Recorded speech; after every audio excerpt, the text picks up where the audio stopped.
تعالى نحمده ونستغفره ونعوذ بالله من شرور أنفسنا ومن سيئات أعمالنا. من يهده الله فلا مضل له ومن يضلله فلن تجد له وليا مرشدا. أشهد أن لا إله إلا الله وحده لا شريك له وأشهد أن نبينا محمدا عبده ورسوله لا نبي ولا رسول بعده. قال الله تعالى في كتابه الكريم: أعوذ بالله من الشيطان الرجيم. يا أيها الذين آمنوا اتقوا الله وقولوا قولا سديدا يصلح لكم أعمالكم ويغفر لكم ذنوبكم ومن يطع الله ورسوله فقد فاز فوزا عظيما. أما بعد فإن أصدق الحديث كتاب الله وخير الهدي هدي محمد صلى الله عليه وسلم وشر الأمور محدثاتها فإن كل محدثة في الدين بدعة كل بدعة ضلالة وكل ضلالة في النار. Mahasiswa dan mahasiswi rahimani wa rahimakumullah jami'ah. Alhamdulillah di pagi ini Allah Subhanahu wa taala masih perkenankan kita untuk bermajlis ya via online dalam rangka untuk menambah bekal yaumil akhir kelak insyaallah taala. Sebelumnya kita akan absen terlebih dahulu siapa-siapa yang masuk di hari ini ya. Yang pertama adalah Lestari Puji Astuti. Hadirah Ustaz. Okti Aulia. Hadirah Ustaz. Nabila Salsabila. Hadirah Ustaz. Abidah. Hadirah Ustaz. Ghifar Azka. Hadir Ustaz. Berlian Nurani. Hadirah. Kharisatun. Hadirah Ustaz. Atika Rahmah. Hadirah Ustaz. Eka Lutfia. Hadirah Ustaz. Siti Sa'idah. Hadirah Ustaz. Nur Ain Wison. Hadirah Ustaz. Azkia Miftahur Rizki. Hadirah. Ahya Nurfaza. Hadirah Ustaz. M Sapri. M Zeno. Hadir Ustaz. Fajar Yasin. Hadir Ustaz. Sofi Aulianisha. Hadirah Ustaz. Fadia Ditafa. Fadia Sudah keluar. Ditafa. Oh, nama Kharajatin. Ya.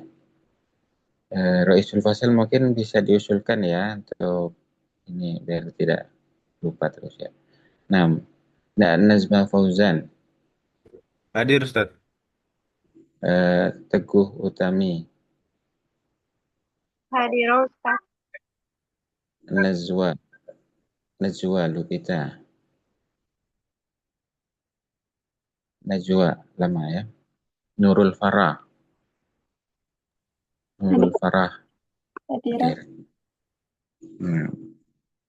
Didik Supatmadi. Hadir Ustaz. Kemudian Imran. Hadir Ustaz. Hadir. Ummu Abdurrahman. Hadirah.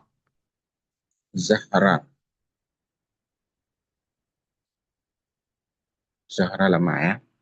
Hadirah Ustaz. Oh, hadir. Alhamdulillah. Najwa Lupita. Ini udah bergabung belum? Najwa. Belum ya. Cuma satu orang berarti yang belum jelas. Nah, baik. Kita mulai presentasikan yang kemarin ya.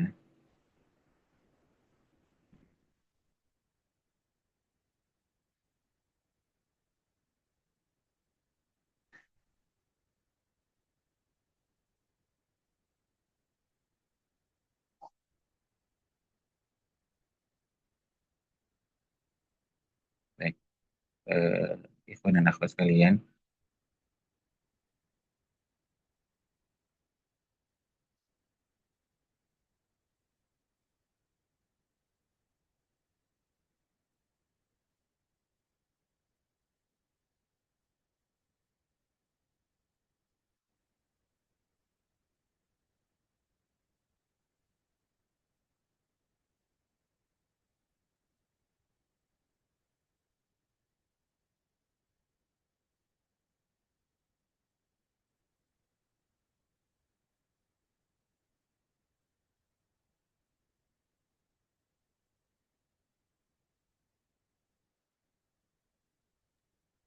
Afwan Ustadz, izin bertanya. Ya, silakan. Hari ini tidak ada presentasi mahasiswa ya Ustadz? Ada, kan ada sudah dibagi ya, monggo. Siapa yang sudah mau presentasi silakan di-share dulu di grup PPT-nya.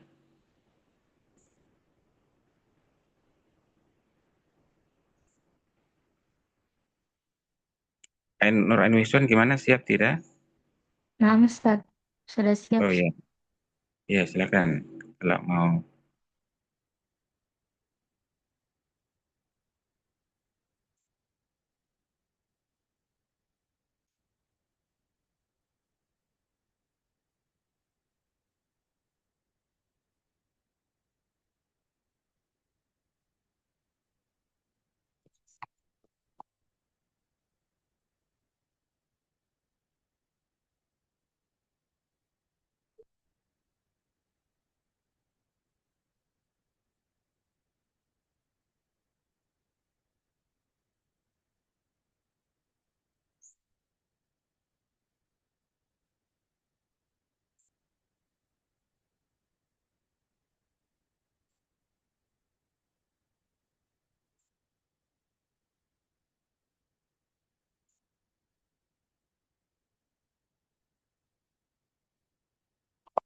6 silakan, sudah kelihatan. Sudah ada suara Ana Ustadz. Suaranya belum, ini baru. Ya silakan, sudah mulai saja. Baik, Bismillah. Assalamualaikum warahmatullahi wabarakatuh. Waalaikumsalam warahmatullahi wabarakatuh.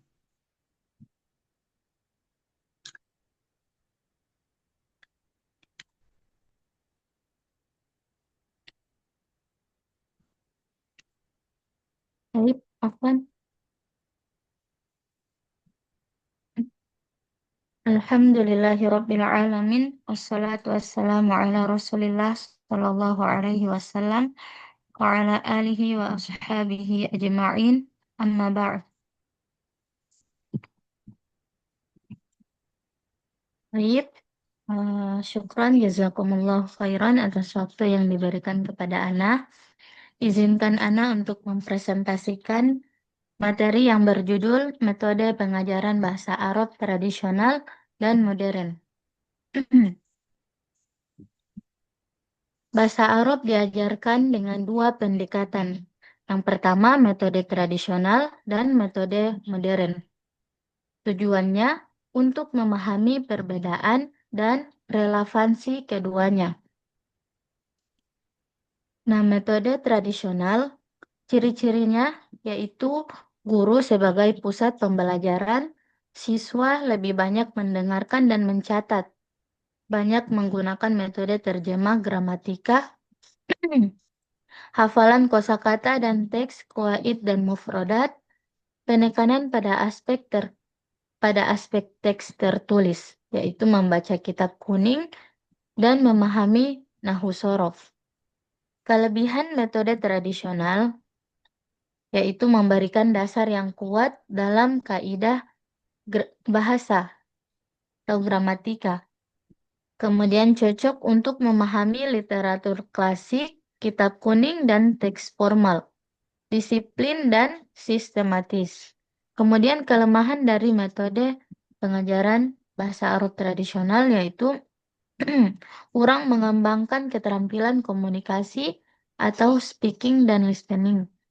Kemudian membosankan bagi sebagian siswa dan tidak sesuai dengan kebutuhan bahasa Arab untuk komunikasi sehari-hari. Nah, metode modern, ciri-cirinya siswa aktif dan guru sebagai fasilitator. Kemudian menggunakan metode direct method, langsung berbahasa Arab tanpa terjemah, ada pendekatan komunikatif, mengintegrasikan 4 keterampilan yaitu mendengar, berbicara, membaca, menulis. Menggunakan media modern seperti audio, video, aplikasi, role play, game bahasa. dan konstekstual sebagai kebutuhan hidup sehari-hari. Kelebihannya lebih menarik dan interaktif, mendorong siswa bisa aktif berbicara bahasa Arab, membentuk kemampuan praktis dalam komunikasi menggunakan media yang variatif, dan kelemahannya itu kadang kurang memperhatikan kaidah gramatika yang mendalam, membutuhkan guru yang kreatif dan terampil, memerlukan sarana dan media pembelajaran yang lebih banyak. Perbandingan singkat antara metode tradisional dan modern. Dalam aspek orientasi, metode tradisional menggunakan kaidah teks, sedangkan metode modern komunikasi praktis. Dalam peran guru, metode tradisional menggunakan pusat pembelajaran, sedangkan metode tradisional sebagai pusat pembelajaran, sedangkan metode modern sebagai fasilitator. Dalam aspek metode, metode tradisional menggunakan hafalan atau terjemah, sedangkan metode modern yaitu direct dan komunikatif. Dalam aspek fokus, metode tradisional lebih ke membaca dan menulis, sedangkan metode modern menggunakan 4 keterampilan, yaitu listening, speaking, reading, dan writing. Kemudian dalam aspek media, tradisional itu menggunakan papan tulis atau kitab, sedangkan metode modern menggunakan audio, visual, aplikasi, dan game. Nah, kesimpulan, metode tradisional menekankan pada penguasaan kaidah nahwu sorof, hafalan kosakata, dan pemahaman teks. Metode ini sangat berguna untuk memperdalam literatur klasik, namun cenderung kurang melatih keterampilan komunikasi lisan. Sedangkan metode modern lebih menekankan pada keterampilan praktis berbahasa seperti listening, speaking, reading, dan writing dengan pendekatan komunikatif dan penggunaan media pembelajaran yang variatif. Metode ini mampu membuat pembelajaran lebih interaktif dan sesuai dengan kebutuhan komunikasi, meski terkadang kurang fokus pada kaidah yang mendalam. Perbandingan keduanya menunjukkan bahwa masing-masing memiliki kelebihan dan kekurangan. Kombinasi antara metode tradisional dan modern merupakan pilihan terbaik agar peserta didik mampu menguasai bahasa Arab baik dari segi teori maupun praktik komunikasi.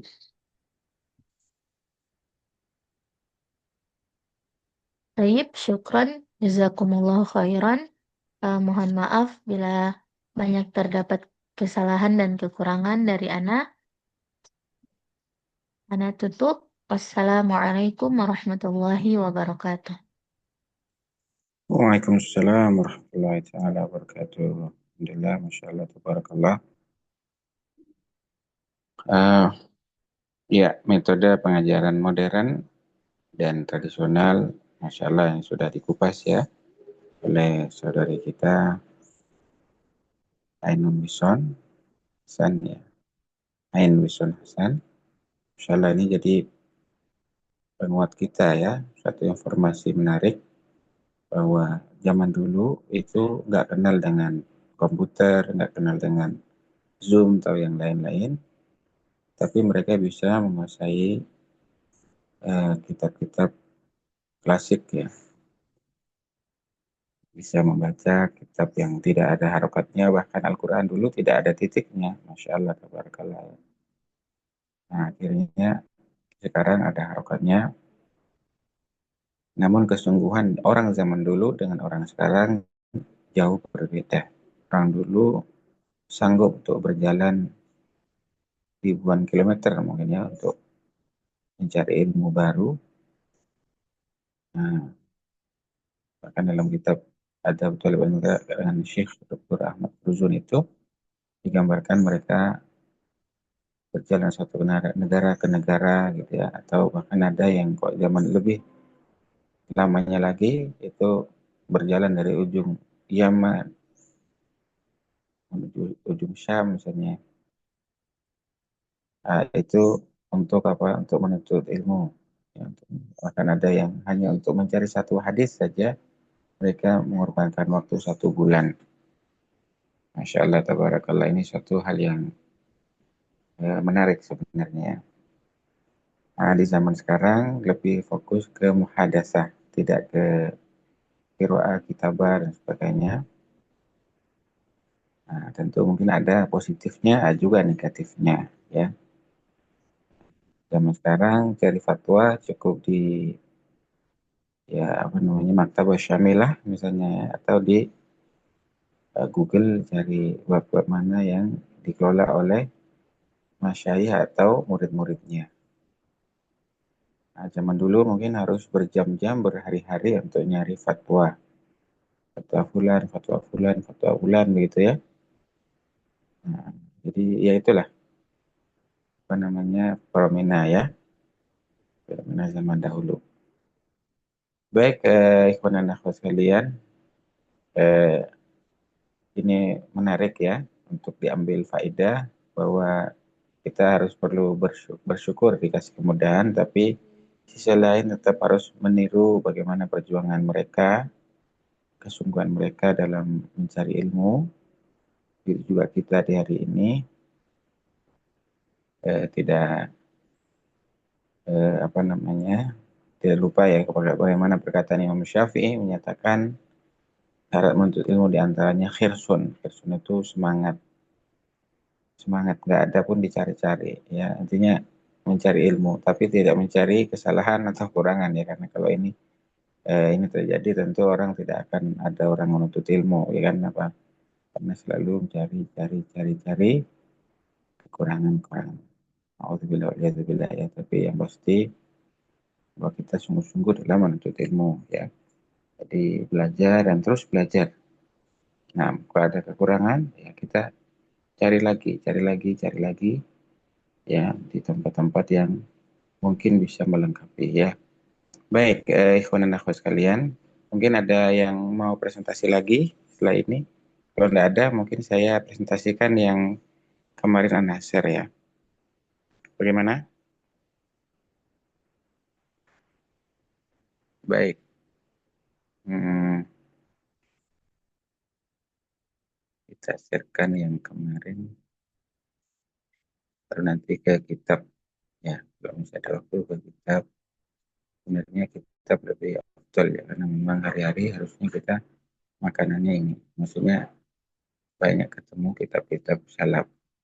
Kitab maksudnya kitab-kitab yang zaman dulu, kita kalangan para ulama ya. Baik, karena sharekan dulu minimal ya, karena kemarin belum dibacakan, kita bacakan dulu. Nah, ini bismillah. Ya, baik. Qiraatul Kutub ya.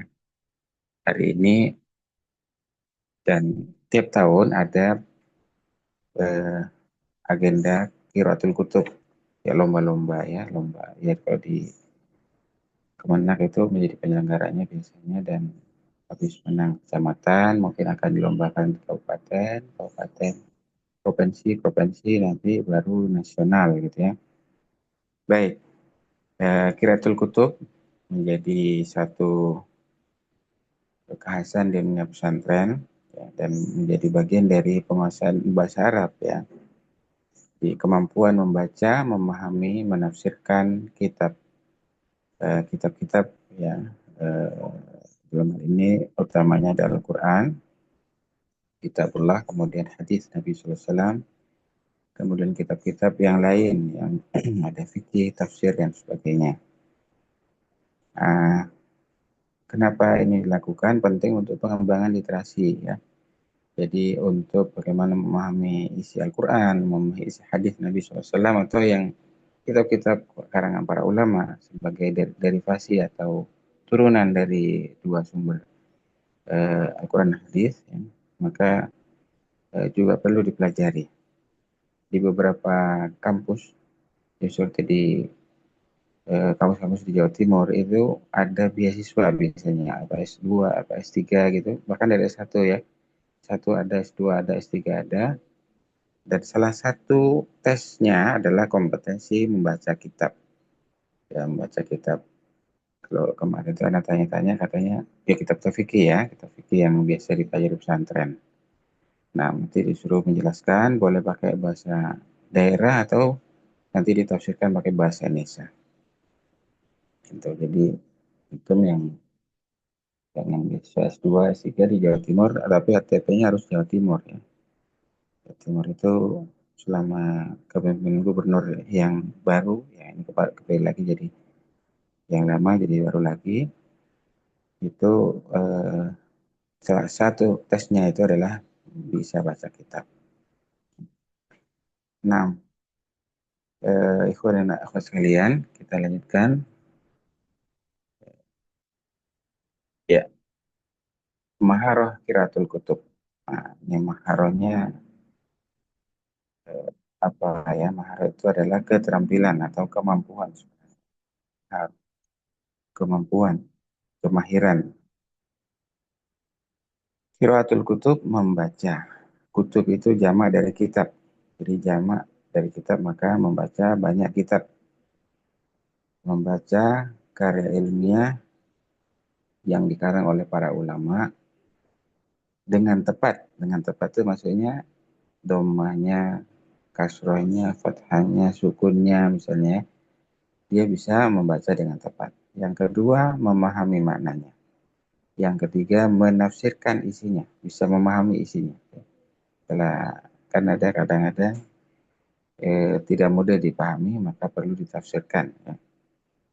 Kemudian fokus literasi keagamaan, memahami isi dan menganalisis secara kritis. Maksudnya menganalisis itu artinya ini merujuk kepada pendapat-pendapat ulama-ulama yang lebih mudah dipahami bahasanya misalnya gitu kan, atau merujuk kepada ya ulama-ulama terdahulu yang apa namanya lebih bisa kita ambil. Artinya ini kan perlu kalau karya-karya baru, ada karya-karya baru misalnya kalau Al-Arabi Bainaidik misalnya atau kitab-kitab Al-Muyassar misalnya.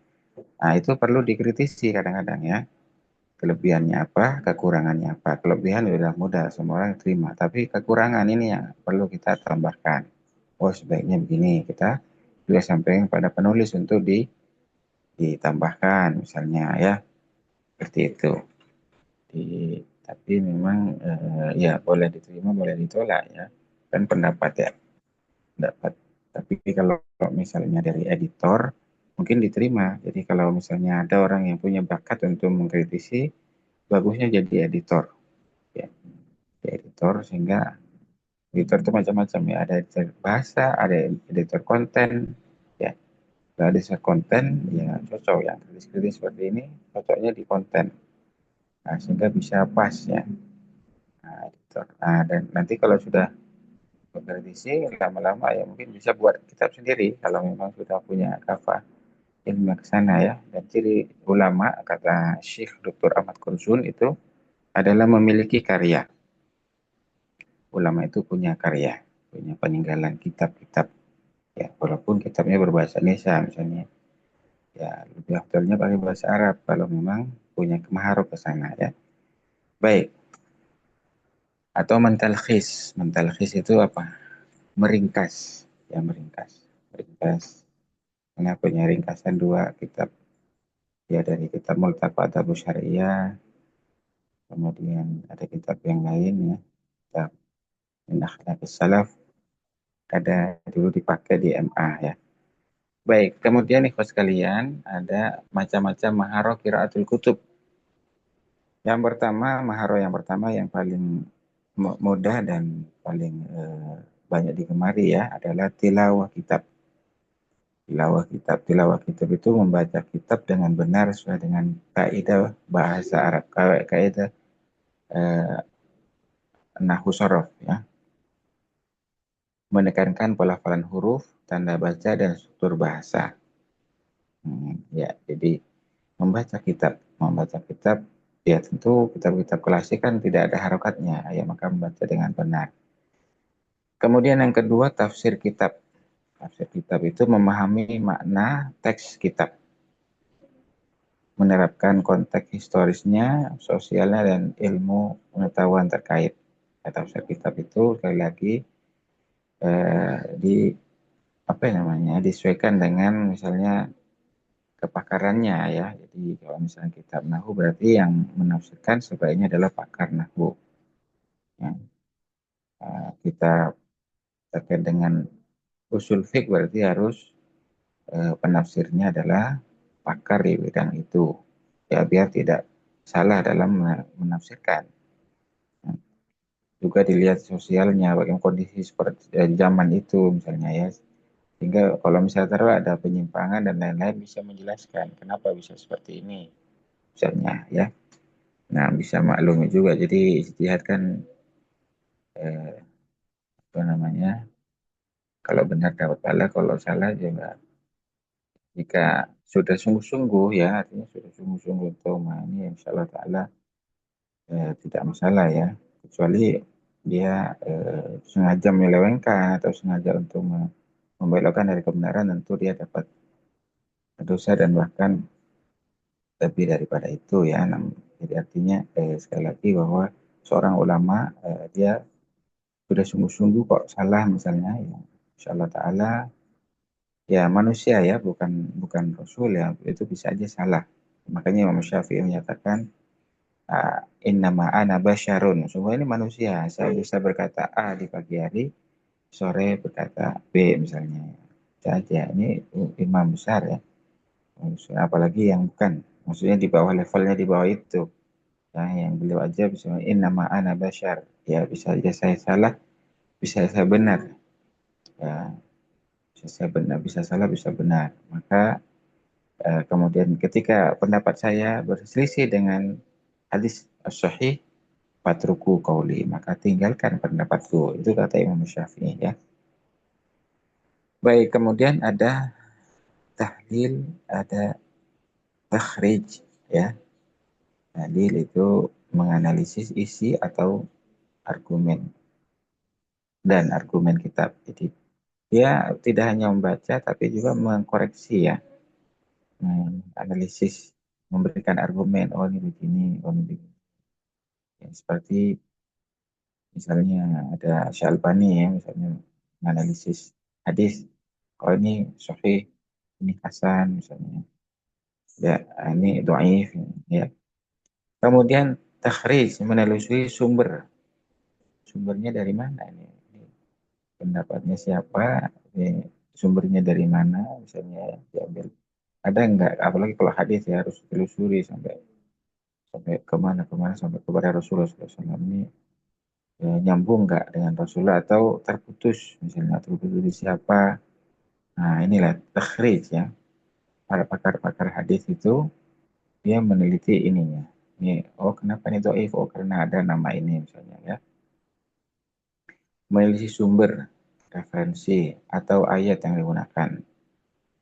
Ya, begitu, ya, takhrij. Atau ada hadisnya. Hadisnya dari mana kalau misalnya pendapat ini didukung oleh hadis apa misalnya.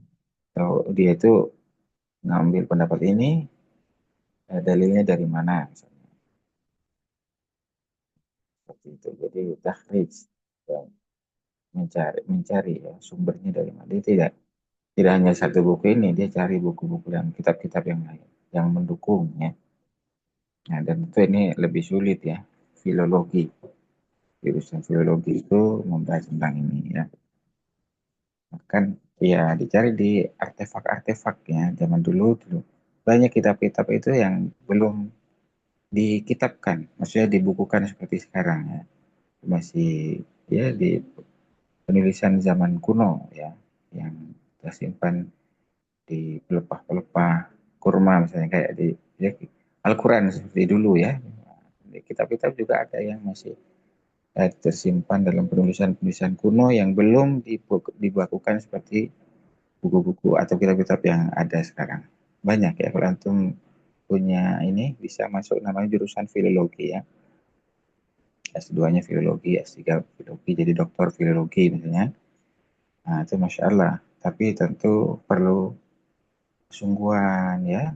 Masya Allah jasanya besar Insya Allah kalau bisa merubah dari kitab para ulama terdahulu yang masih belum bentuk kitab seperti zaman modern ini, diketik lagi misalnya, kemudian dibukukan, ya, kemudian ada juga yang ditaruh di e-book, Insya Allah pahalanya besar Insya Allah ya. Nah, kemudian ikhwan sekalian, yang kelima adalah kritik evaluasi, menilai keakuratan, logika, dan relevansi isi kitab.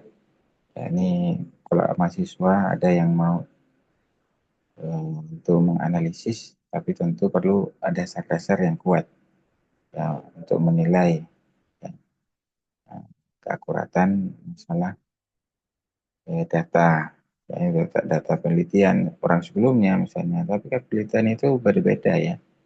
Misalnya menemukan ini yang B menemukan yang lain, ya masih debatable kalau masalah penelitian, hasil penelitian. Penelitian apalagi yang sifatnya kuantitatif. Ya kuantitatif itu mungkin relevan di tempat di satu lokasi misalnya, tapi tidak relevan di tempat lain. Bisa jadi terjadi seperti itu. Nah, kemudian membantu pembaca membangun pemikiran kritis, artinya mengajak mereka untuk berpikir kritis, untuk mengkritisi karya-karya. Ya, tapi kalau para ulama, saya pikir ya tidak wajar ya, kecuali di luar ahlussunnah wal jamaah ya. Misalnya di luar ahlussunnah wal jamaah untuk kritisi ya silahkan. Ya. Tapi kalau ulama-ulama ahlussunnah sebaiknya ya tinggal antum setuju ini atau tidak setuju yang lainnya. Nah, seperti misalnya ada masyayikh kita misalnya menyatakan bahwa kunut itu bukan bid'ah misalnya ya. Nah, tapi ada yang menyatakan yang bid'ah ya, ya. Ya kita mau milih yang mana, monggo terserah lah ya. Nah, nah, tapi yang moderat itu misalnya ya Syekh Utsaimin rahimahullah taala, beliau ya tidak pernah berkunut kecuali menjadi makmum ya. Kalau beliau jadi makmum karena pendapatnya itu didukung oleh hadis Nabi SAW yang mengatakan ju'inal imam liutamma bih. Imam itu dijadikan untuk diikuti. Ya, kalau imamnya. Ya, tapi kalau tidak ya tidak. Tapi beliau sendiri tidak kunut sebenarnya. Nah, nah, dulu ada suatu daurah itu sampai bertanya, Imam Syafi'i itu Imam Ahlussunnah bukan gitu ya. Ya, ya Imam Ahlussunnah Jamaah gitu ya. Kenapa beliau pun kunut ya, kunut subuh misalnya. Nah, kita tidak kunut subuh. Ya. Nah, seperti itu. Ya itu ikhtilaf ya, ikhtilaf ya. Kita enggak setuju enggak. Tapi mungkin enggak masalah ya. Bahkan Syekh Jalal di sini ada Syekh Jalal. Nah, beliau ingin menghidupkan Syafi'i. Tapi kan banyak benturan sama yang lain nanti ya. Nah, jadi sekali lagi ambil kebaikan-kebaikan ya yang lainnya.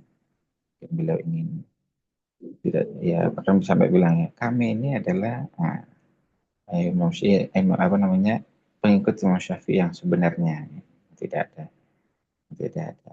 di luar itu tidak ada kebidahan ya nggak ada mulidan nggak ada apa cuma beliau cuma mengambil fatwa-fatwa beliau yang bahkan beliau menyatakan bahwa apa ya akidah Imam Syafi'i ya, ini akidah Ahlussunnah wal Jamaah beliau ya.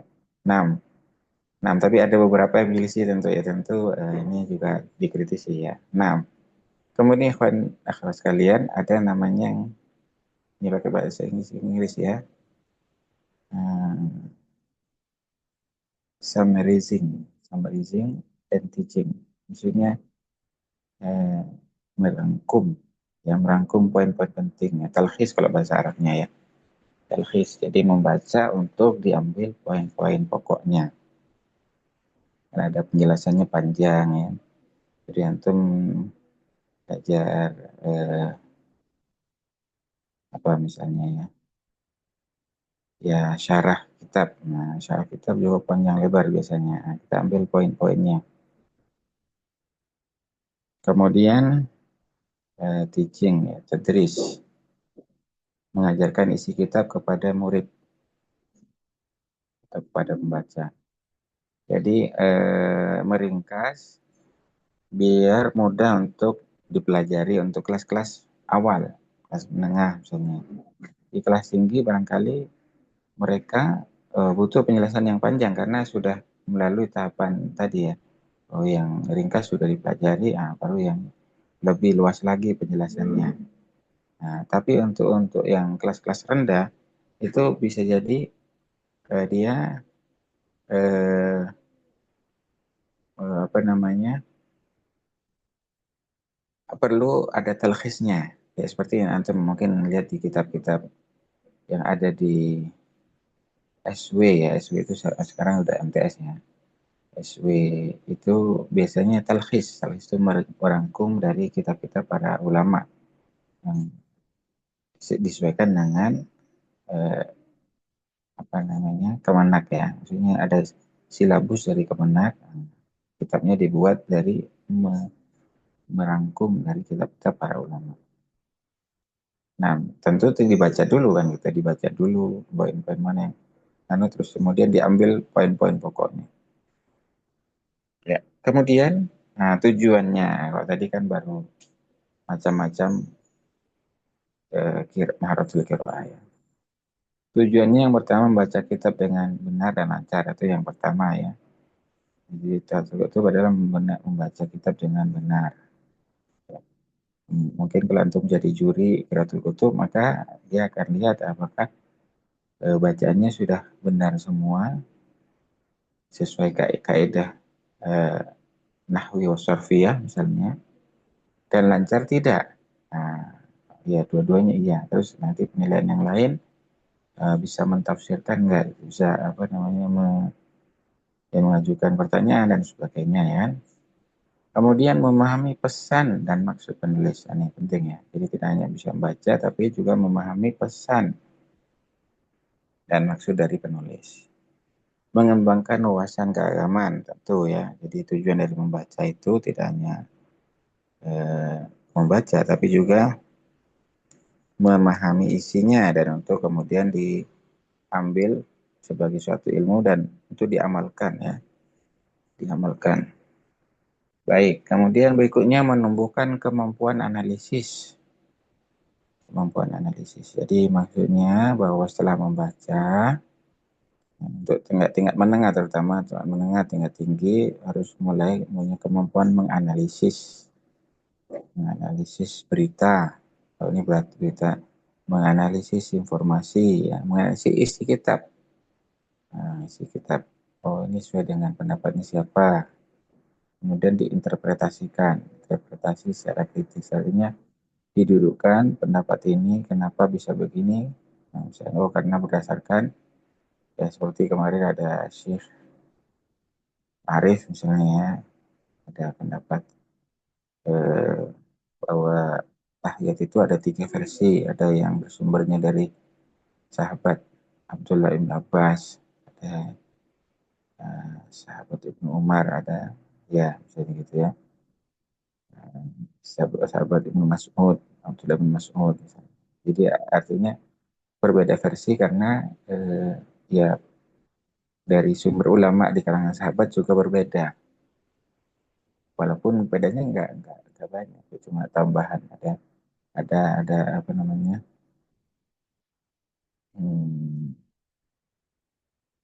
ada yang nambah ini, ada yang nggak ada ininya, ada yang gitu-gitu ya. Tapi pada intinya mayoritas sama. Kemudian mempersiapkan untuk pengajaran dan dakwah global. Oh, ini kalau bisa di buku-buku kekinian, kitab-kitab kekinian itu uh, ada kitab yang menulis mengenai apa namanya fikih dakwah misalnya, fikih dakwah,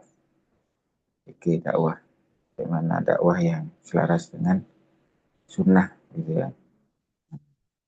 tapi dikemas dengan pola-pola kekinian. Di berdakwah ke zaman sekarang bisa melalui akun-akun YouTube misalnya ya, atau TikTok atau yang lain, bisa lewat itu, atau Facebook misalnya, atau Telegram atau Instagram misalnya, di berdakwah via online. Kemudian menjaga keberlanjutan ilmu keagamaan. Ya, artinya dengan adanya kemampuan membaca, maka bisa eh, mengajarkan kepada berikutnya ya, bisa ini, sehingga kitab-kitab para ulama yang ada itu tidak nganggur ya, tidak dibaca. Nah, itu kalau pergi maktabah, baca ya, baca baca baca, tulis, baca tulis, baca tulis, nulis ini kitab yang baru yang antum buat misalnya begitu, atau ya minimal mengambil faedah, membaca untuk ambil faedah untuk diamalkan diri sendiri dan didakwahkan, sehingga lestari ya, ilmu agama lestari terus ya, sebagaimana Rasul menyatakan la yazalu ta'ifatun min ummati zahirina al-haq hatta ya'tiya sa'ah. Jadi ada sekelompok umat ya, ini Ahlussunnah wal Jamaah, yang dia terus membela kebenaran. Nah, dengan cara ini tradisi ilmu tadi, ilmunya dipelajari, diajarkan, ya, diajarkan generasi berikutnya, ya, lintas generasi, lintas budaya. Generasi maksudnya dari kurun ke kurun berikutnya, kalau budaya ya satu negara ke negara lain, dari satu suku ke suku lain, misalnya gitu kan, kan bahasanya berbeda ya. Nah, itu mengajarkan ke murid-murid, dan mungkin nanti sama muridnya yang berbeda macam-macam suku diajarkan lagi dengan bahasa daerah mereka. Kemudian tujuan globalnya, nah ini ada standarisasi literasi kitab keagamaan internasional, ada standarisasi ya ulama ya tentu. Kalau misalnya ada MUI, kalau di Saudi ada Lajnah Daimah misalnya, dan sebagainya ya. Jadi banyak di masing-masing negara itu ada. Nah, kemudian ada komunitas ulama internasional juga ada ya. Jadi ada Asia Tenggara, ada bahkan dunia mungkin ya. Kemudian mendukung pertukaran ilmu antar ulama dan mahasiswa global. Ya, itu misalnya ini menjadi mahasiswa stigma, mungkin bisa jadi nanti ikut dalam pertukaran ulama ke Timur Tengah, misalnya bukan ke Amerika ya, karena ada tuh yang undangan ke Amerika, ada yang malah ke Iran dan sebagainya. Nah, ini nggak pas, ya nggak usah datang ya. Ya artinya ini kalau orang diundang ke negeri-negeri bukan Ahlussunnah atau bahkan negeri kafir, ini berpotensi dirusak pemikirannya, rusak pemikiran. Sehingga pro mereka, sehingga jadi tidak istiqomah lagi tapi melenceng. Memastikan pemahaman kitab sesuai dengan konteks klasik dan modern. Jadi memastikan adanya pemahaman kitab sesuai dengan konteks klasik dan modern. Klasik yang maksudnya sesuai zaman dahulu, tapi juga cocok relevan dengan zaman modern sekarang. Gitu. Kemudian ada ini kesimpulannya. Ini ya, Maharatul Kutub mencakup tilawah, tafsir, tahlil, takhrij, ya, kemudian terjemah dan evaluasi.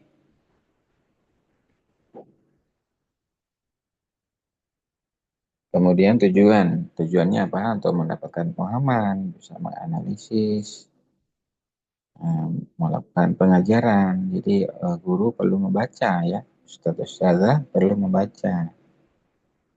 Kemudian penyebaran ilmu keagamaan secara global.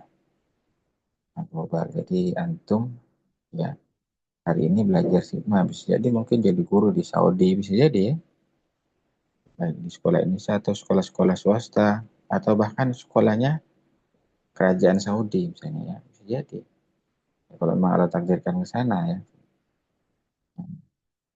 Kemudian penting untuk literasi keagamaan modern dan internasional. Penting ya, untuk literasi keagamaan modern dan internasional. Maksudnya bahwa kemampuan membaca itu akan menggerakkan kepada keilmuan-keilmuan baru ya, ya di bidang-bidang lain ya, selain ya maksudnya selain fokus bahasa Arab ya kan kita belajar di prodi bahasa Arab. Nanti akan dibuka ilmu-ilmu lain ya berkaitan dengan ilmu fikih misalnya ya, kemudian ilmu tentang waris nah, atau yang lainnya. Ya, kemudian ya bukan hanya nasional bahkan internasional. Ya. Jadi kemarin itu ada alumni LIPI ya, kan, itu diundang, ya. Tapi beliau udah senior ya, udah ya 50, 60, 60 diundang ke Saudi gimana bercerita tentang bagaimana sejarah Islam di Indonesia. Insyaallah. Itu bahasa Arab ya, di wawancara menggunakan bahasa Arab. Nah, itu kan juga mengungkap fakta sejarah bahwa di Indonesia itu eh, Islam menyebar dengan jalan damai, tidak ada peperangan. Dan sebaiknya ya terus berdakwah para generasi berikutnya itu untuk menyebarkan kepada yang belum mendapatkan hidayah. Gitu ya. Jadi man dalla ala khairin falahu mithlu ajri fa'il. Siapa yang menunjukkan kepada suatu kebaikan maka pahalanya sama dengan orang yang melakukannya. Semakin banyak yang diajak, semakin banyak pula pahalanya insya Allah Ta'ala. Kalau ada orang tidak pakai jilbab, bertanya, ada muslim atau non-muslim? Oh muslimah, saudara kita. Kayak gitu ya. Jadi para akhwat, ya juga yang ikhwan bertanya, kalau ada laki perempuan berdua, sudah menikah belum? Oh belum. Belum, jangan dikatakan. Ya. Segera datang ke orang tua, lamar, nikah, biar halal. Ya. Dan sebagainya. Jadi banyak hal yang kita perlu peduli ya. Sebagai seorang mukmin perlu ada kecemburuan. Baik mungkin sementara slide ini dulu. Mungkin ada mahasiswa yang presentasi. Kalau enggak mungkin kita ke latihan membaca ya. Monggo. Nggak ada ya. Kalau nggak ada, nah buka slide yang berikutnya.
Bukan Ustaz, apakah sudah terlihat layarnya Ustaz? Oh, antum presentasi ya, silakan. Oh, Layarnya belum, masih proses katanya. masih proses.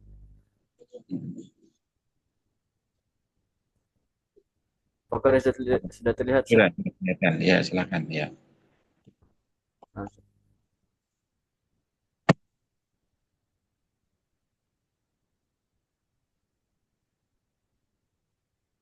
Diangkat lagi sampai ke baris pertama.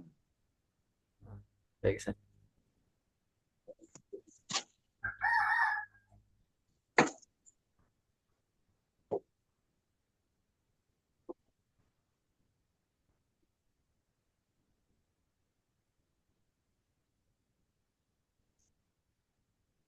Baik, bismillahirrahmanirrahim. Assalamualaikum warahmatullahi wabarakatuh.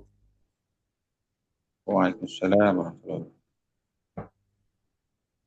Eh, Baik, pada kesempatan kali ini saya akan mempresentasikan tentang model pembelajaran membaca berbasis tugas atau text based learning. Alhamdulillah alamin, assalatu wassalamu ala asyrafil anbiya'il mursalin wa ala alihi wa sahbihi ajmain. Eh, Model pembelajaran membaca berbasis tugas. Pengertiannya dari judul tersebut adalah model pembelajaran membaca berbasis tugas adalah pendekatan yang berfokus pada pemberian tugas nyata kepada siswa untuk belajar bahasa, khususnya keterampilan membaca. Kedua, siswa aktif memahami teks melalui aktivitas pemecahan masalah, dan guru dalam hal itu berperan sebagai fasilitator. Tujuan dari model pembelajaran itu adalah yang pertama meningkatkan keterampilan membaca secara komunikatif, yang kedua melatih siswa memahami isi bacaan, yang ketiga membiasakan strategi membaca atau scanning, yang keempat mengembangkan kemampuan berpikir kritis pada siswa, dan yang kelima meningkatkan motivasi belajar siswa. Ada beberapa macam tugas dalam TBLT atau dalam judul tersebut.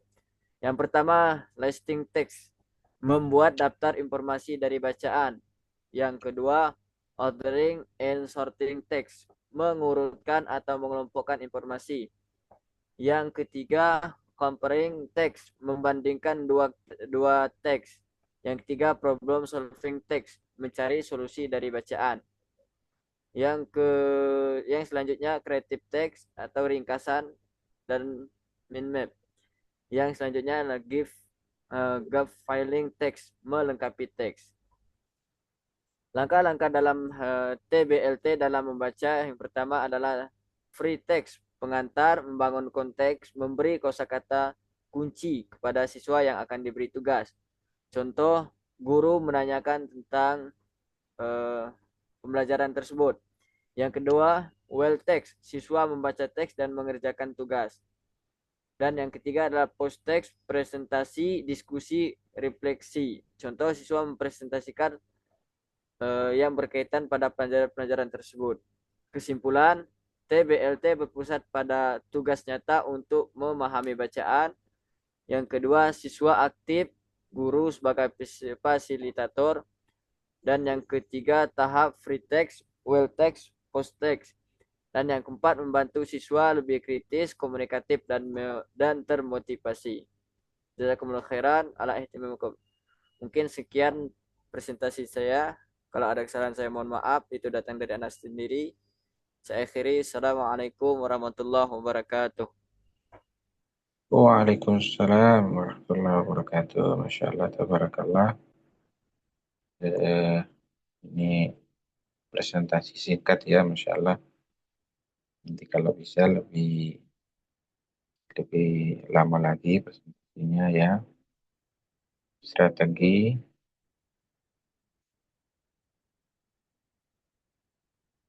ini yang anak kemarin memberikan ya. Judulnya strategi terkait dengan banyak banget ya.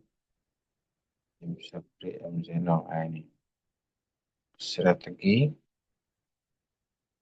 model ini ya, model pembelajaran membaca berbasis tugas ya, model pembelajaran membaca berbasis tugas. Baik, Masya Allah ya, ini menarik. Jadi mahasiswa, apalagi mahasiswa ya, jadi siswa pun ya juga perlu dibiasakan membaca ya. Siswa perlu dibiasakan membaca baik di kelas maupun di luar kelas. Di luar kelas mereka misalnya ya, zaman sekarang kan disuruh videokan Ya, antum suruh videokan murid antum untuk membaca. Nanti kan bisa dikoreksi itu ya, apa yang eh, benar, mungkin ada yang salah. Kalau ada yang salah tentu apa namanya eh, tidak masalah ya. Kalau salah ya nggak masalah, tapi diperbaiki ya. Yang namanya anak kan ada waktunya kayak seperti anak belajar lari misalnya anak kecil ya. Kalau jalan aja masih ada jatuh berdiri. Nah, begitu juga dalam proses belajar di materi apapun ya, materi keagamaan atau materi bahasa Arab, ada kalanya salah ya. Maka tidak masalah dibenerin, oh ini kurangnya di sini misalnya ya.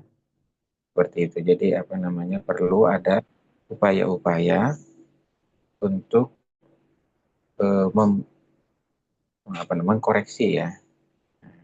Jadi kalau dalam pengajaran yang terbaru kan guru atau dosen sebagai fasilitator ya. Fasilitator itu siswa lebih banyak aktif ya. Nah, tapi selebihnya fasilitator itu juga eh, perannya sebagai penilai. Ada ya, misalnya ada yang perlu dibenerin ya. Nah, ada yang salah harus diperbaiki. Misalnya, seperti itulah Ibnu ya. Jadi model pembelajaran membaca berbasis tugas ya, task based learning. Ya banyak membaca, harus banyak membaca ya. Jadi siswa coba di tag ini si A coba baca ini, si B baca ini ya di foto-foto ya di grup misalnya di grup WA ya. Nah, terus nanti di videokan mana yang salah diperbaiki begitu ya. Baik, ikhwan dan akhwat sekalian, ini ada lagi Ahya Nurfaza. Ahya sudah siap ya? Ahya Nurfaza. Apa Ahya. tuh Ustaz? Tazkiyah. Ya silakan di share di grup di Zoom maksudnya.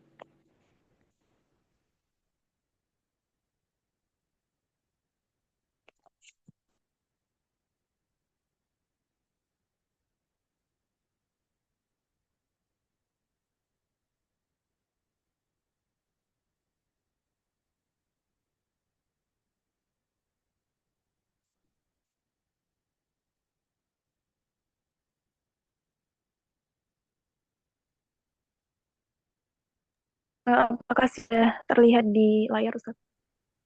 Sudah Moga. Ya. Bismillah, alhamdulillahi wassalatu wassalamu ala rasulillah wa ala alihi wa ashabihi wa mawala. Kepada yang kami hormati, Ustadz Syaiful Anam selaku dosen pengampu mata kuliah Maharatul Qiraah beserta teman-teman sekalian, jazakumullah khairan atas waktu yang telah diberikan. Pada kesempatan ini, Ana akan mempresentasikan materi dengan judul strategi penguasaan kosakata bahasa Arab untuk menunjang keterampilan membaca.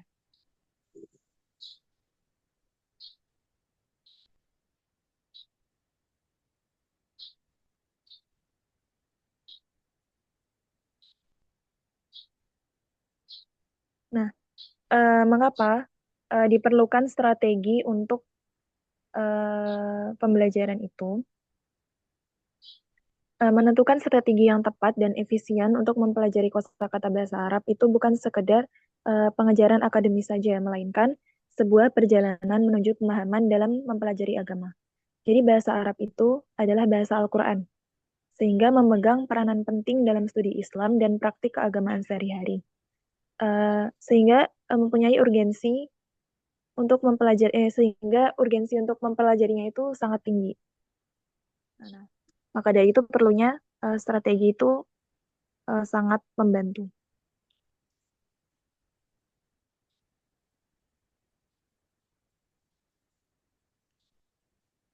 Nah, apakah dalil tentang pentingnya mempelajari bahasa Arab?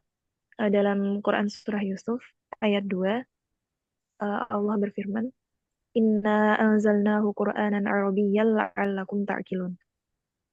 Sesungguhnya kami telah menurunkannya berupa Al-Quran dengan bahasa Arab agar kamu memahaminya.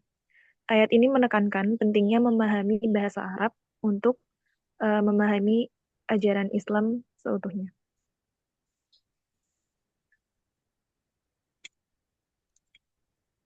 Kemudian langkah-langkah dasar untuk membangun kosakata bahasa Arab.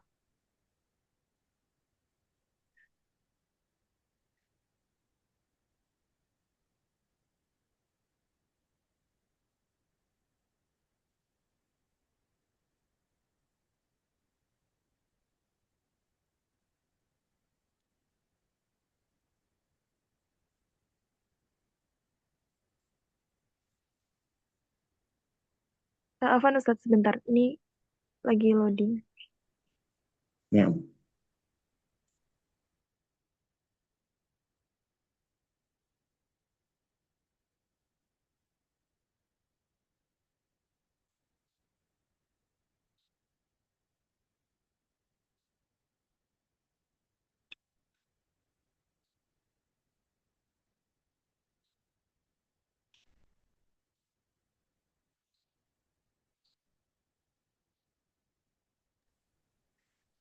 Jadi kita mulai dengan dasar-dasarnya terlebih dahulu. Mulai dari kata-kata yang paling umum, yaitu saat mempelajari cara meningkatkan kosakata bahasa Arab, itu mulai dari yang dasar-dasar, misalnya warna, ahmarun, azrokun, abiyadun, kemudian sapaan, seperti salam, assalamualaikum, kemudian ungkapan terima kasih, syukron, dan minta maaf, afwan, kemudian angka, wahid, ifnain, talatah, dan seterusnya, itu dapat menciptakan kerangka linguistik yang kuat.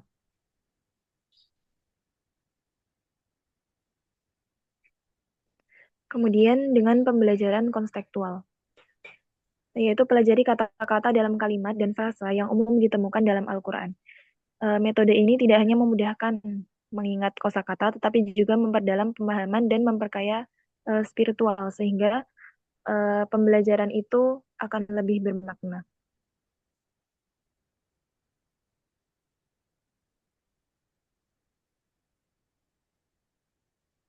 Jadi jangan cuman hafal katanya satu-satu, tapi pahami juga maknanya dalam kalimat. Misalkan kata nur itu artinya cahaya.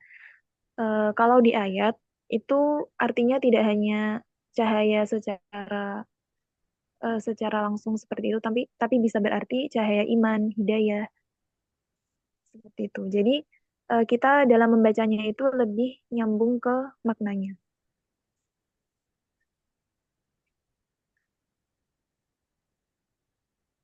Kemudian langkah yang kedua yaitu teknik interaktif untuk meningkatkan retensi. Atau supaya hafalan kosakata itu lebih nempel dan kuat diingatan.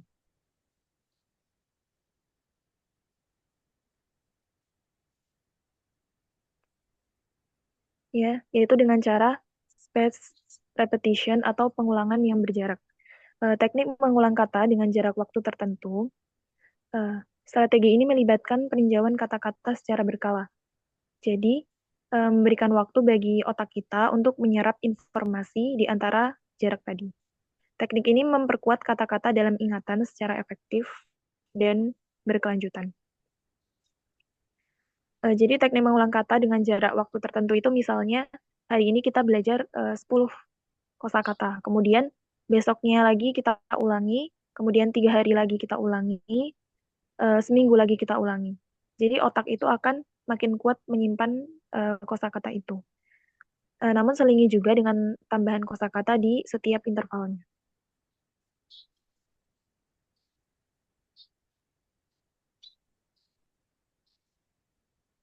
Kemudian juga dengan berinteraksi dengan konten asli. Komponen kunci dalam menguasai kosakata bahasa Arab adalah terlibat aktif dengan konten asli, yaitu dengan mendengarkan siaran bahasa Arab, membaca literatur otentik, dan menonton ceramah Islam, itu dapat meningkatkan keterampilan berbahasa secara signifikan. Ya, misalkan dengan kita mendengarkan murotal, seperti itu juga dapat menambah kosakata. Jadi kosakata itu lebih hidup, bukan sekedar hafalan saja.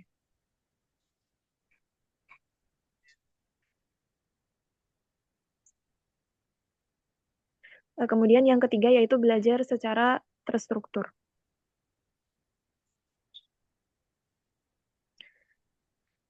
bisa dengan kursus atau belajar secara bertahap.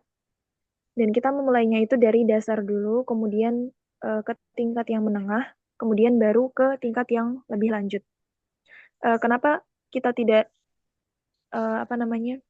langsung saja gitu? Misalkan merasa sudah banyak kosakata yang kita punya, kemudian langsung lanjut ke tingkat menengah, ya.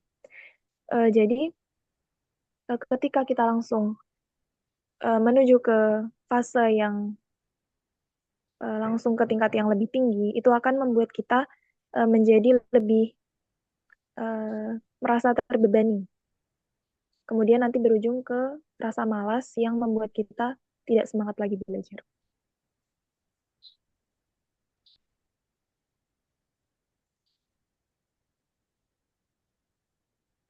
Kemudian melalui teks klasik dan modern. Teks klasik itu seperti membaca kitab-kitab, buku-buku hadis atau tafsir. Kemudian teks modernnya bisa berasal dari artikel, berita, atau cerita-cerita pendek.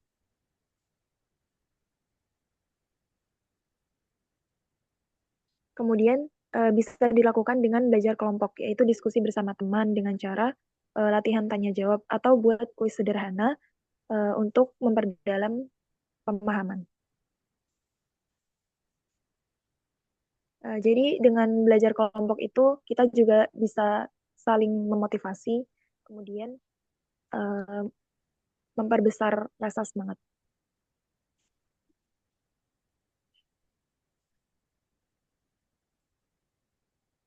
Kemudian yang keempat yaitu penerapan praktis. Bisa dengan doa dan percakapan harian. Misalkan ketika kita membaca doa itu pastikan doa yang kita baca itu benar-benar dapat dipahami artinya dan maknanya. Kemudian niatkan bukan hanya untuk memperkuat kosakata, namun juga sarana takarub kepada Allah. Kemudian dengan latihan mengobrol bahasa Arab secara bertahap. Mungkin awalnya dengan teman dulu, kemudian dengan guru, kemudian jika memungkinkan mungkin bisa langsung dengan native speaker.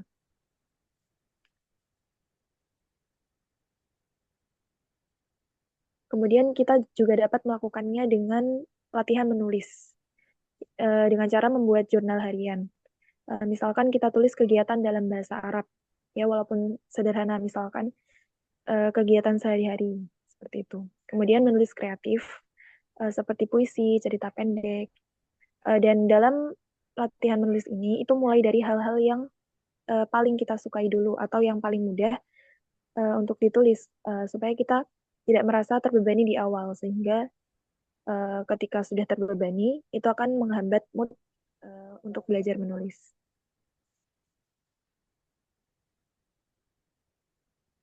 Kemudian kesimpulan akhirnya, jadi belajar kosakata bahasa Arab itu bukan sekedar dihafal saja, namun juga dipahami artinya dan maknanya juga, agar penerapannya itu agar keterampilan kita dalam membaca itu dapat ditunjang. Kemudian sering berlatih itu adalah kuncinya. Ya, jadi konsisten itu sangat dibutuhkan. Jadi sedikit demi sedikit itu tidak mengapa, namun usahakan dilakukan secara rutin. Mungkin cukup sekian dari Ana. Mohon maaf apabila banyak salah kata. Ana akhiri. Wabillahi taufiq wal hidayah. Wassalamualaikum warahmatullahi wabarakatuh. Waalaikumsalam warahmatullahi wabarakatuh. Masya Allah, tabarakallah. Ini azkir rezeki ya. Iya, Masya Allah. Baik ya. Ya, azkir rezeki sudah maju. Siapa lagi yang mau maju? Kita masih ada waktu sekitar 18 menit. Kalau enggak, kita latihan baca ya.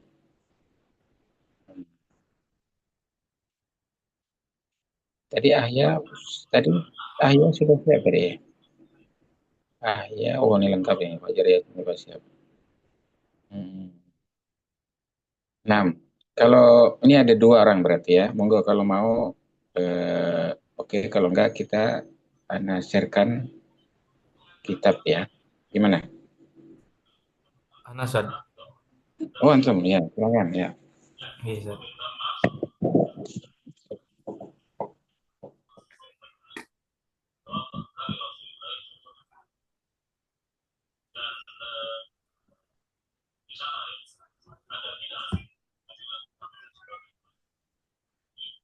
Sudah terlihat, Ustaz? Ya, sudah, silakan.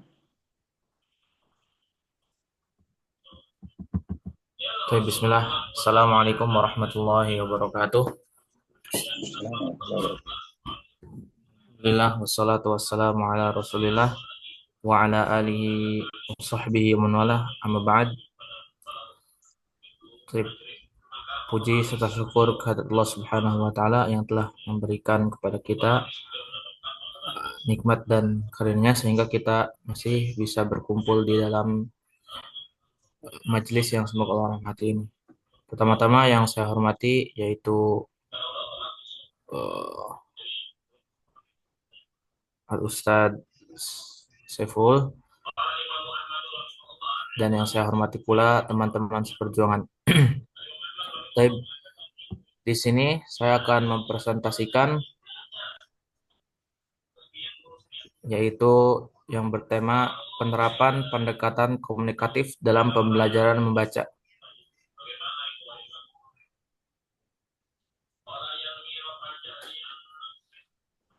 Baik, fokus pembahasan kali ini yaitu bagaimana pendekatan komunikatif dapat digunakan dalam Mahartul Qiraah untuk meningkatkan pemahaman dan interaksi dalam kegiatan membaca.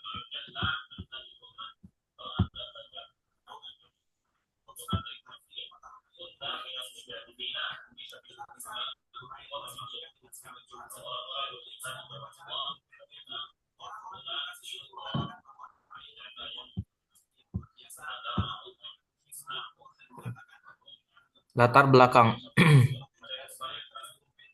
Yang pertama adalah Maharatul Qiraah adalah salah satu dari 4 keterampilan berbahasa. Dalam pelajaran bahasa Arab ada 4 keterampilan utama. Yang pertama adalah istima', yaitu mendengar. Yang kedua adalah al-kalam, yaitu berbicara. Yang ketiga yaitu qiraah, membaca. Dan yang keempat adalah kitabah, yaitu menulis. Membaca menjadi fondasi penting untuk memahami teks-teks keagamaan, akademik, dan komunikasi sehari-hari. Poin yang kedua, banyak mahasiswa mampu membaca teks Arab tetapi kurang memahami maknanya.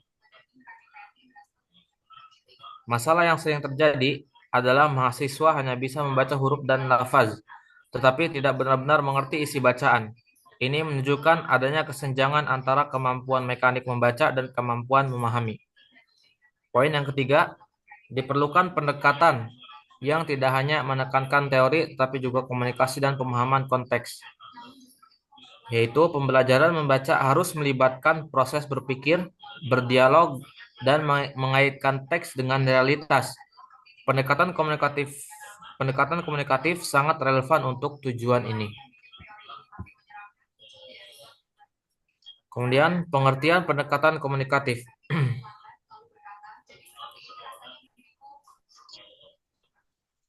Poin yang pertama, suatu pendekatan dalam pengajaran bahasa yang menekankan komunikasi nyata sebagai tujuan utama, yaitu tujuan utama pembelajaran bahasa adalah kemampuan berkomunikasi.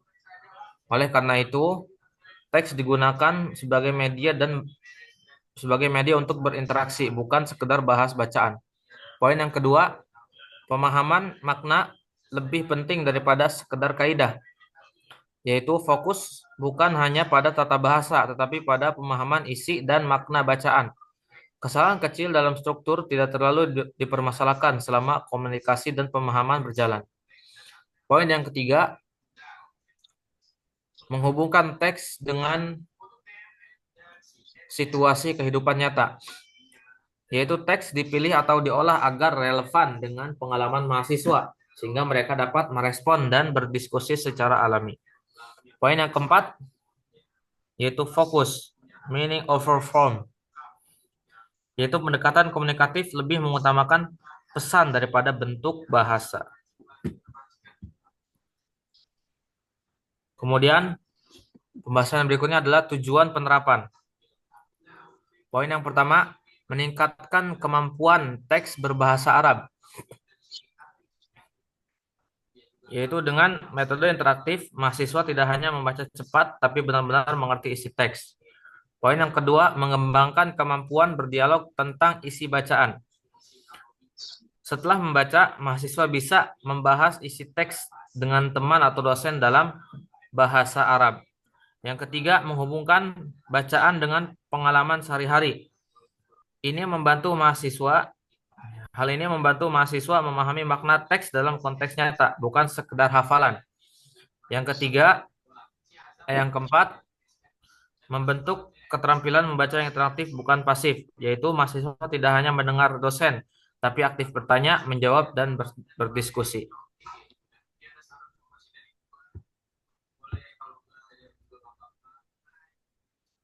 Kemudian pembahasan yang berikutnya adalah prinsip dasar. Yang pertama, bacaan digunakan sebagai sumber komunikasi, yaitu teks menjadi bahan untuk kegiatan interaktif seperti diskusi, tanya jawab, dan latihan bahasa. Poin yang kedua, aktivitas membaca diikuti oleh diskusi, tanya jawab, atau presentasi. Kegiatan lanjutan membantu memperdalam pemahaman. Poin yang ketiga, mahasiswa menjadi subjek aktif, yaitu mahasiswa berperan aktif, tidak hanya menyimak pasif. Poin yang keempat, dosen berperan sebagai fasilitator dan motivator. Peran dosen adalah mengerahkan, memberi stimulus, dan motivasi, bukan mendominasi pembelajaran.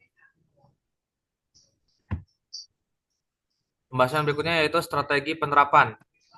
Yang pertama adalah pre-reading, yaitu aktivasi kosakata penting agar mahasiswa memahami istilah dalam teks. Dan yang kedua, diskusi topik bacaan mengaitkan sama dengan pengetahuan awal mahasiswa. Will reading, yaitu membaca teks individu atau kelompok, bertujuan untuk melatih fokus dan kerjasama. Menjawab pertanyaan pemahaman, yaitu untuk mengecek daya tangkap mahasiswa. Yang berikutnya, mencatat ide pokok agar melatih ringkasan dan penalaran. Yang ketiga, poin yang ketiga, post reading, yaitu diskusi isi teks, melatih berpikir kritis dan interaksi. Role play atau simulasi membuat bacaan lebih hidup dan kontekstual.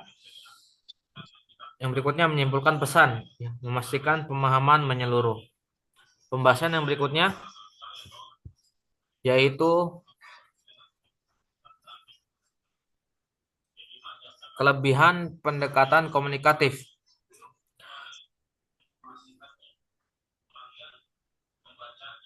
Poin yang pertama, membuat pembelajaran membaca lebih hidup dan bermakna. Yang kedua, meningkatkan motivasi belajar mahasiswa. Yang keempat, melatih kemampuan berpikir kritis dan berbahasa aktif. Yang kelima, membiasakan mahasiswa untuk berinteraksi dengan teks.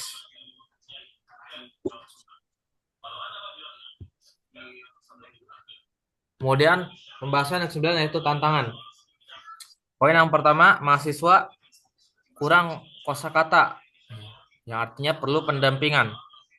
Ya, ini bisa menjadi hambatan dalam memahami isi teks. Yang kedua, keterbatasan waktu untuk aktivitas interaktif.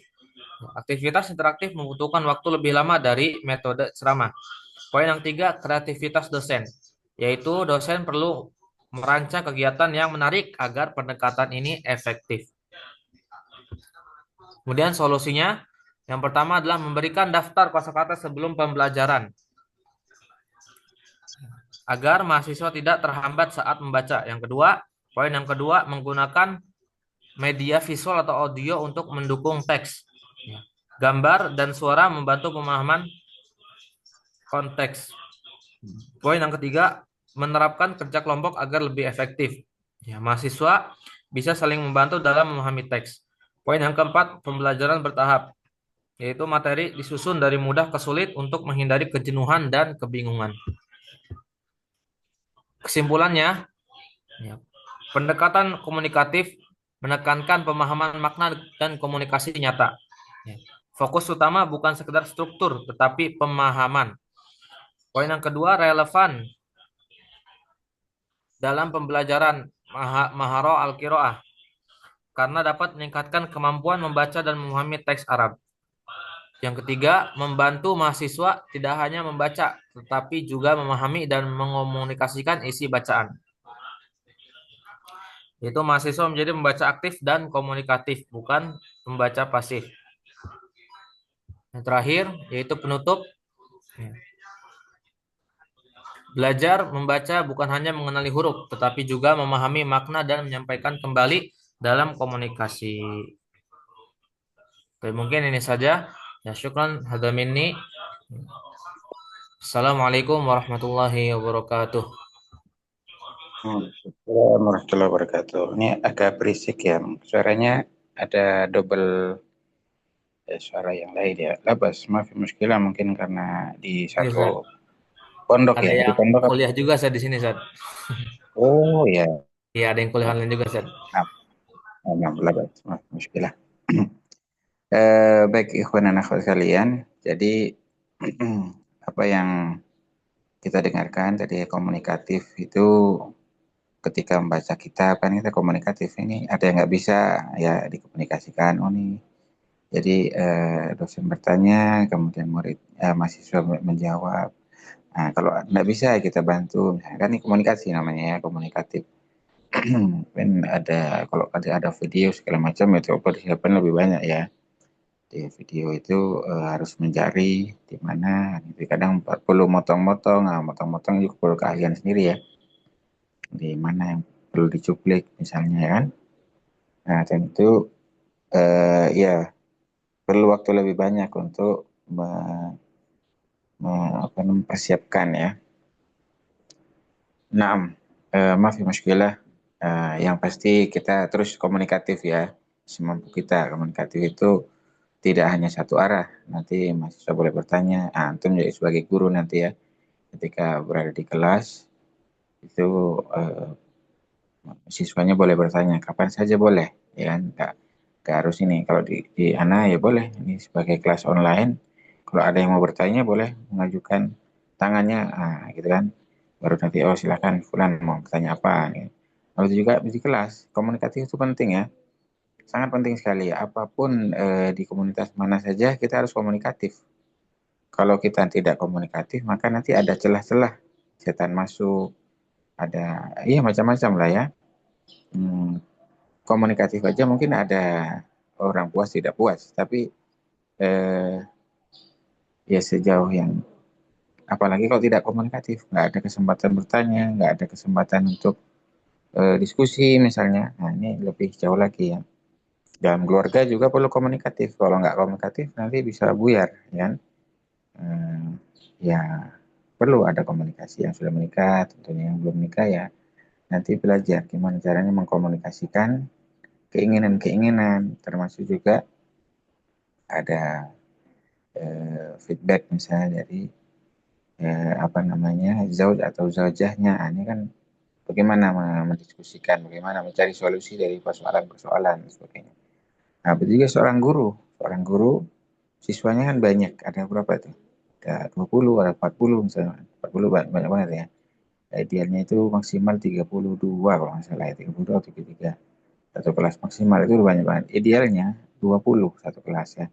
Kita ada 24, nah, Masya Allah kan. Ini lumayan lah, cukup banyak.